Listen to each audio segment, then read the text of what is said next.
Assalamualaikum warahmatullahi wabarakatuh. Alhamdulillah alladzi akhrajana min butuni ummahatina la na'lamu syai'an wa ja'ala lana absaral afidah la'allana nashkurun. Salatu wassalamu ala sayyidina Muhammadin wa ala alihi wa ashabihi wa man bihi yahtadun, amma ba'du. Qala rabbi ishrah li sadri wa yassir li amri wahlul 'uqdatam min lisani yafqahu qawli. Al-mukarramun para asatid, para guru-guru, wabil khusus penasehat bersuci Al-Ustaz Muhammad Al-Sadim,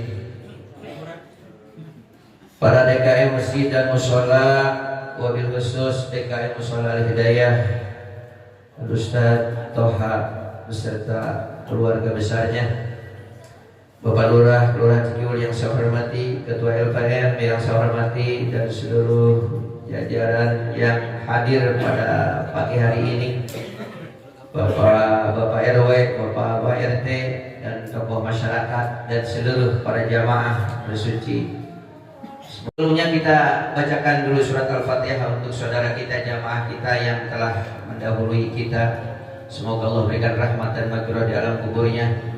Pada saat sekarang juga ada jamaah kita yang sakit, baik di rumah maupun di rumah sakit. Kita doakan semoga Allah angkat penyakitnya, semoga diberi kesembuhan, semoga disehatkan lagi badannya, dan kita semua keluarga kita semoga Allah diberikan panjang umur dalam keadaan sehat walafiat.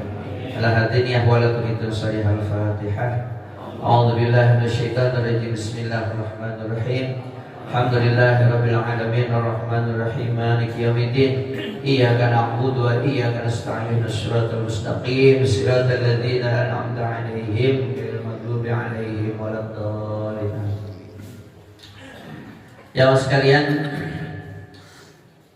di dalam surat Saba ada ayat 10 dan ayat 11. Bismillahirrahmanirrahim. Wa laqad atayna Dawuda minna fadlan ya jibalu awwibi ma'ahu wa tayra wa alanna lahul hadid anikmal sabiqat wa qadri bisardi wa amalu shalihat inni bima ta'malun khabir.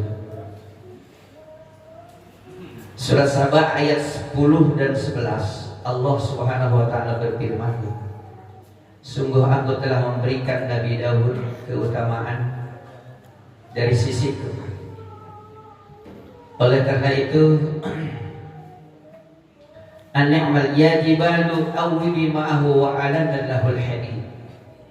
Wahai gunung-gunung, bertasbihlah bersama Daud, wa tayra, dan burung-burung, wa 'alanna lahul hadid, dan aku lunakkan untuk Nabi Daud besi yang tebal seperti apapun menjadi lunak di tangan Nabi Daud.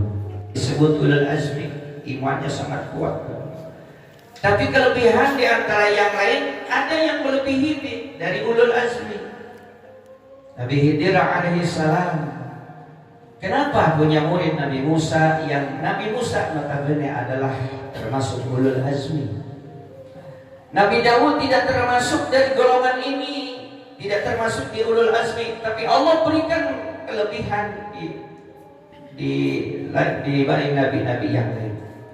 Di dalam surat Al-Baqarah Allah Subhanahu wa ta'ala berfirman, tilka rusulu faddalna ba'dahum 'ala ba'din minhum man kalamallahu wa rafa'a ba'dahum darajat.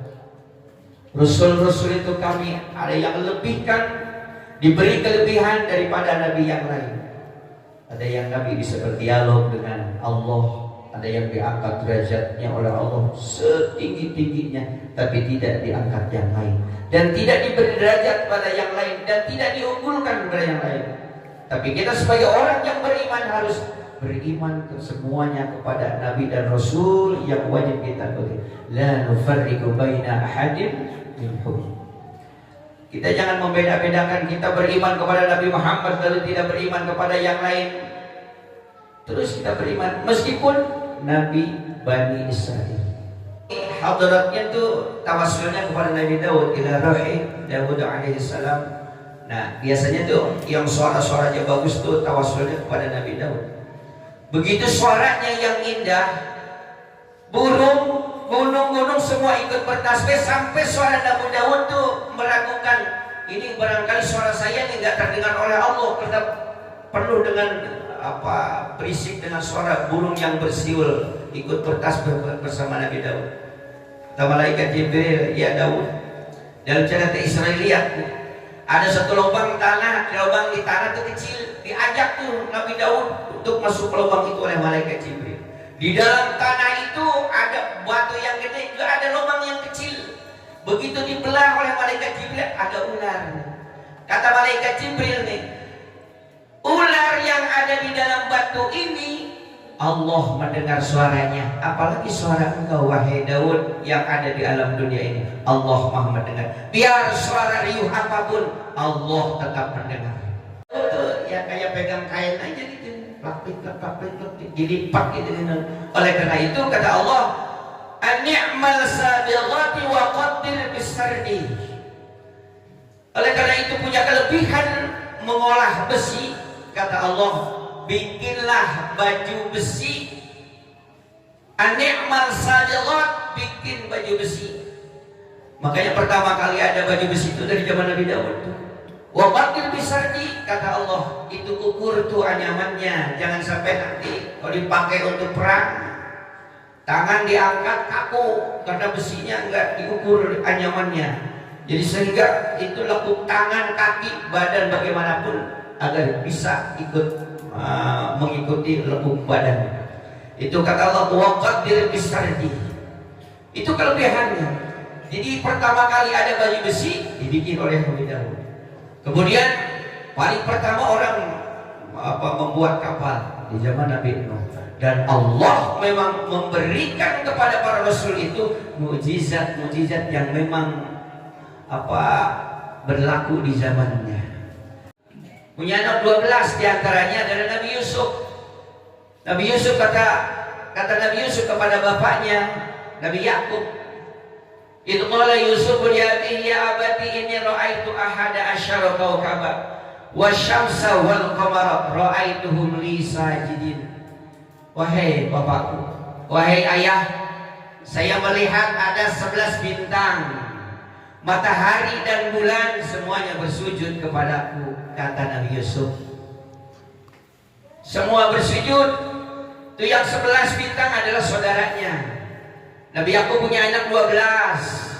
Ada yang namanya Rubail, Sam'un, Lawa, Yahuda, Yashjar, ada Udan, Naftali, Jadun, ada Sahir, Bunyamin, dan Yusuf alaihi wassalam. Yusuf ada yang namanya Lawa, itu kalau lahir itu anak semua menjadi nabi. Keturunan Yahuda, saudaranya Lawa, itu semua menjadi raja. Makanya dari zaman dulu itu banyak raja-raja, itu keturunan Yahuda. Ini sepeninggal Nabi Musa, ini Bani Israel, keturunan Nabi Yakub asalnya. Sepeninggal Nabi Musa kan hidup di zaman Fir'aun. Nabi Musa wafat, nah nggak ada yang memimpin tuh, makanya Bani Israel diperbudak oleh Fir'aun. Supaya tidak diperbudak oleh Fir'aun, diuruslah oleh ada nabi setelah Nabi Musa yang tidak termasuk dalam 25 nabi dan rasul, Yusha bin Nun. Diantar ke Bani Israel oleh Yusha bin Nun kemana? Ke Palestina, ke Baitul Muqaddas. Di dalam surat Al-Baqarah ayat berapa tuh ada disebutkan namanya kaum Jabarun, di sana ada. Supaya masuk ke Baitul Muqaddas, yakni Palestina, digiring Bani Israel masuk. Tuh makanya dari sono tuh asalnya tuh. Kenapa sih Bani Israel itu ngotot ingin memiliki Palestina? Karena asalnya di sononya begitu. Padahal bukan negaranya, cuma dia terbuang dari Mesir, dari kerajaan Fir'aun supaya tidak diperbudak oleh Fir'aun, diselamatkan oleh Yusha bin Nun ke Palestina. Dan disebut ahlul kitab. Jadi Bani Israel itu kadang disebut Bani Israel, kadang disebut Yahudi, kadang disebut ahlul kitab. Kalau ahlul kitab memang diturunkan kitab oleh Allah. Ada Jabur, ada Taurat, termasuk Injil termasuk ahlul kitab, walaupun Injil itu ada bawaan kemudian umat Nasrani pada saat sekarang. Nah itu kalau berbicara Bani Israel. Nah setelah tidak ada Nabi beberapa tahun, ratus tahun ya, 7 abad itu 700 tahun, nggak ada Rasul, banyak yang maksiat tuh.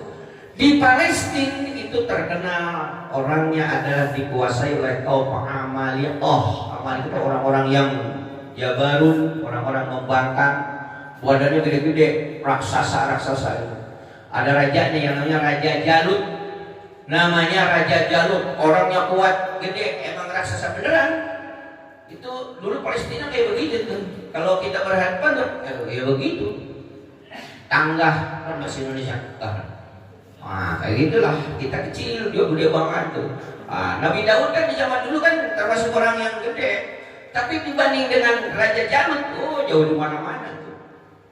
Dan jadi nggak ada Nabi dan Rasul pada saat itu, maka kaum Bani Israel yang masih taat, yang masih soleh, minta kepada Allah untuk diutus seorang Rasul. Ini bahasa Ibrani. Nggak ada tuh yang nggak termasuk dalam 25 Nabi dan Rasul. Nabi Samuel, baru dengar juga kan? Nabi Samuel. Bahasa Arabnya Ismail, terus bahasa Ibrani jadi Samuel gitu. Nabi Daud juga menurut Islam, kalau menurut mereka David gitu. Fatimah jadi Petni, kayak begitu. Itu bahasa Ibrani namanya. Lahirlah Nabi Samuel, besar, memimpin Bani Israel, diarahkan yang tadinya sudah banyak maksiat kepada Allah, akhirnya menjadi taat lagi kepada Allah. Karena cucu-cucunya banyak yang membangkang, banyak yang maksiat. Jadi begitu Nabi Samuel hadir ke alam dunia, diarahkan lagi untuk beribadah kepada Allah Subhanahu wa taala. Terus ini ceritanya masih panjang nih. Emang saya ingin menceritakan semua riwayat para nabi dan 25 nabi dan rasul, saya ingin meriwayatkannya sepanjang pengetahuan saya. Ini baru segini nih, kita bagi-bagi waktu. Saya udah ditunggu majlis taklim ibu-ibu. Habis itu kita ada maulid di Ridwan ini. Insyaallah kita bisa hadir ya. Mudah-mudahan Pak Dunggirnya hadir. Kalau ya, ini ceritanya belum apa-apa nih ya. Nah, kapan-kapan kita sambung lagi. Dari saya sampai di sini, kurang lebihnya mohon maaf karena sudah jam 6 lewat. Wallahumma billahi taufiq. Assalamualaikum warahmatullahi wabarakatuh.